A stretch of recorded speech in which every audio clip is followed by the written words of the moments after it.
Hi mga kabayan, bilang isang first timer po na wala pang masyadong alam dito sa Saudi, ako po yon number one.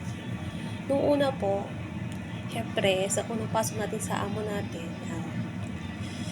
kahit open tayo sa pagkain nila, pero nahihiya pa rin tayo na kumuha ng pagkain para sa atin. Kumbaga, yung iaabot lang nila para sa atin ay kontento na tayo. Pero hindi yung sapat para sa pagkain natin. Meron kasing time na bibigyan ka nila isang beses.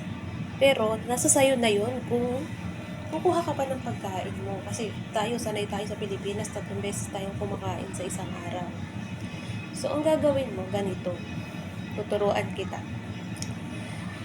Pag ang amo mo, ibinigyan ka ng isang beses ng pagkain, or sabihin sa'yo, ikaw, bahala ka na kung ano gusto mong kainin. Ganon. Bahala ka sa kusina ko, kung gusto mo kainin mo, magluto ka, ganon. Pero ikaw ay nahihiya. Ganito. Pag wala ang amo mo, kumuha ka ng pagkain na para sa'yo. Kumbaga, yung talagang pwede sa'yo, wag mo kakainin yung pagkain ng bata. Kasi aware naman sila sa pagkain ng kung ano yung nandun sa rep, pero wag naman yung mga pagkain ng bata. Ganun.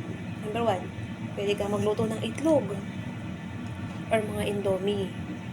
Tapos, halimbawa, may kubus, yan.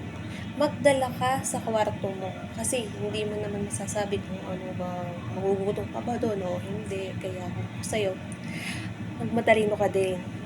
Kasi, minsan, may time na kumain ka na nga, pero hindi mo kasi masasabi kung ano yung oras ng pagkain mo dito ng lunch.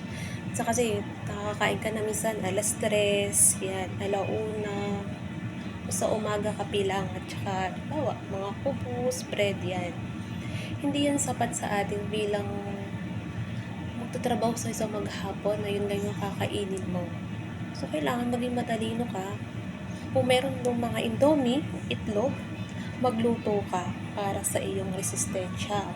Kasi, ang kalaban natin dito yung pagod. Kailangan busog tayo at lagi nating tatandaan na yung mga pagkain ay iaakyat mo sa iyong kwarto.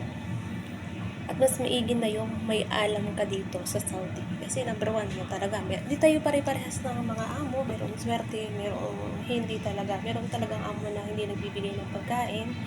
Kaya kung ako sa'yo, hanggat mabait ang amo mo, magdala ka ng pagkain mo sa kwarto. Kasi hindi mo talaga masasabi kung magugutom ka o hindi. Kasi one time lang sila kumakain ng kanin dito.